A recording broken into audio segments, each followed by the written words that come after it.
कांग्रेस भी खेलिबो महिला कार्ड एथर निर्वाचन में महिला को गुरुत्व देव कांग्रेस दलीय टिकेट को नहीं दिल्ली में 3 दिन हला कसरत जारी रही। 3टी पर्याय प्रार्थी नाम सर्टलिस्ट हो सारी तेज महिला अधिक गुरुत्व देवाक पीसीसी सभापति को निर्देश देइछन्ति राहुल गांधी।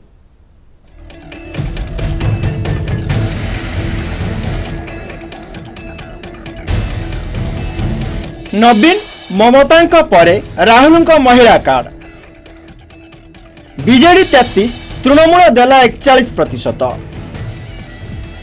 दलर महिला को गुरुत्व देवाकू राहुल निर्देश। कांग्रेस प्रार्थी तालिका नहीं 3 दिन है दिल्ली रे चली मानस मंथन। प्रार्थी तालिका घोषणा हुई नथिबा बेले दलर अधिक संख्यक महिला नाम देवाकू निर्देश देइछन्ति कांग्रेस हाईकमांड। राहुल निर्देश पर दिल्ली रे अनिद्रा हुई टिकेट फाइनल करुवा निरंजन एबे ओडिशा फेरिचंती। खूब शीघ्र अधिक समर्थन और जितिबा संभावना थिबा महिला नाम नहीं दिल्ली जिबाकू हेबो बोली कहिसंती। युद्धकालीन भित्तिरे महिला को खोजिबारे लागिसंती पीसीसी नेताए। आलोचना हमर समाप्त रही मात्र 3टा डेट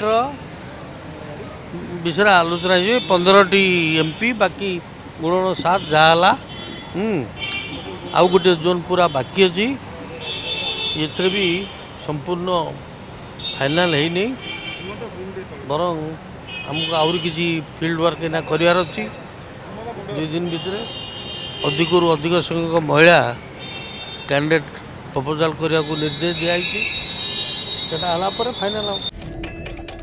राहुल महिला फंडा को राज्य कांग्रेस नेतृत्व मध्य समर्थन करिसंती।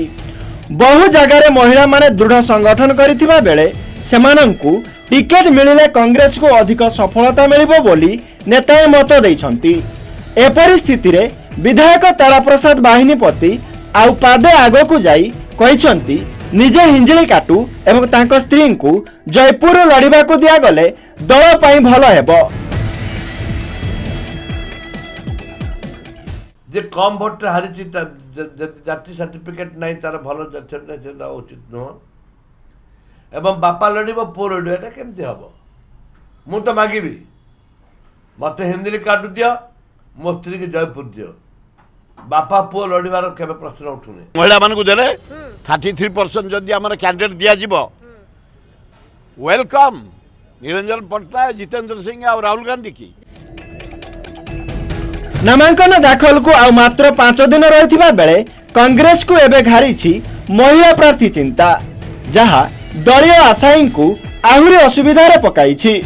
भुवनेश्वर वीडियो जर्नलिस्ट गौरीशंकर दास सरोज मल्लिक MBC न्यूज।